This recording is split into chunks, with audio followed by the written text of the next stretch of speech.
Hi, folks. We're in Marbury, Alabama. A lot of people may know this tiny town because it played an important role in Tim Burton's movie Big Fish, which really resonated with a lot of folks. But where we are today is the Confederate Memorial Park. Now, it was also home to the Confederate Veterans Home in Alabama, the only one of its kind in the state.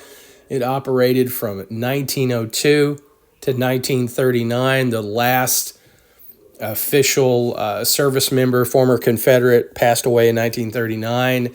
There were 5 widows left, and they were moved to Montgomery, Alabama for better care.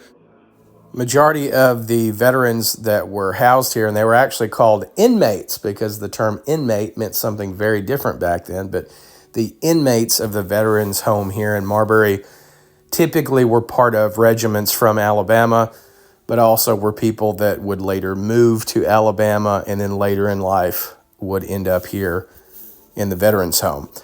I thought it was interesting reading that they initially wanted the personnel, the medical staff, to also have Civil War experience.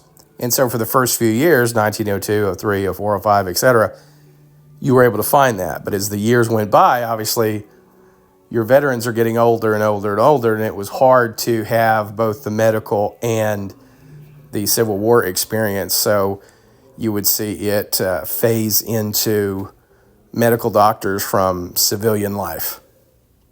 Me and Lori came here 20 years ago, not long after we had gotten married. We were coming through this area looking for things to do, came across it, and it's still a very impressive collection of militaria, of flags. They have a great library selection, too, of reading materials. I end up picking up a book, What Happened to the Great Generals of the War on Both Sides After the War. So I really look forward to digging into that.